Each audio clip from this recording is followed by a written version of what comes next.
જય માતાજી મિત્રો, કેમ છો બધા મજામાં? ચાલો આપણે વિધવા સહાયના કેવાયસી કઈ રીતના કરવું તેની સંપૂર્ણ માહિતી તમને વિગતવાર હું આપીશ. તો પહેલાં તો આપણે સૌપ્રથમ વાર પ્લે સ્ટોરમાં જવાનું છે. તો આપણે પ્લે સ્ટોરમાં જઈશું. પ્લે સ્ટોરમાં જઈ અને બેનિફિશરી એપ્લિકેશન ડાઉનલોડ કરવાની રહેશે.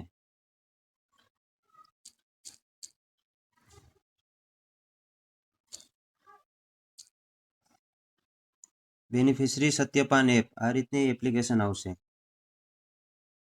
એપ્લિકેશન આવ્યા બાદ તેને ઓપન કરવાની રહેશે.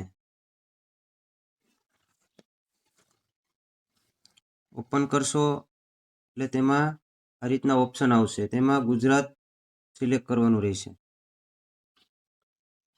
ત્યારબાદ પાછું ગુજરાત પેલું જે છે તેની ઉપર ટચ કરવાનું રહેશે. ત્યારબાદ બેનિફિશરી વેરિફિકેશન તેમાં ક્લિક કરવાનું રહેશે.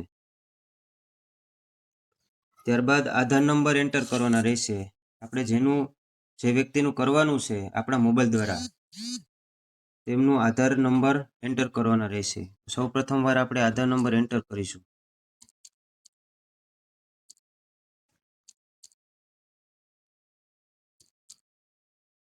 ત્યારબાદ મોબાઈલ નંબર એન્ટર કરવાના રહેશે. તો આપણે મોબાઈલ નંબર એન્ટર કરીશું.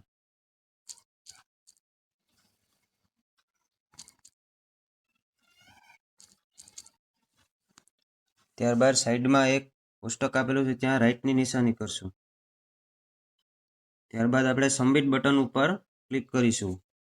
આપણે જે મોબાઈલ નંબર એન્ટર કર્યા છે તેમાં તે નંબર ઉપર ઓટીપી આવશે 6 આંકડાનો. તો તે ઓટીપી અહીંયા એન્ટર કરવાનો રહેશે.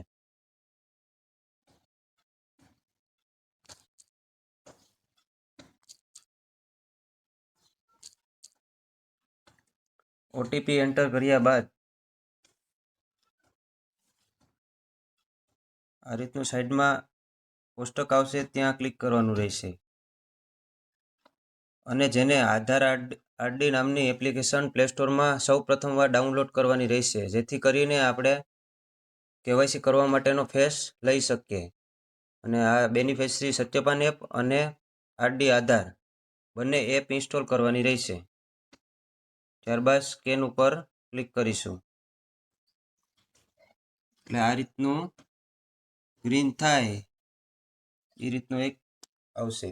તો ચાલો આપણે માજીનું કેવાયસી કરીએ.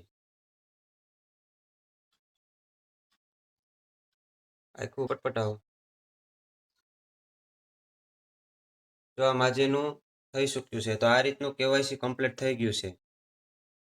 તો વધારે માહિતી માટે આ વિડીયો શેર કરો, સબસ્ક્રાઈબ કરો અને આગળ જતાં આપને સરકારી માહિતી મળી રહે તે માટે કોમેન્ટ કરો.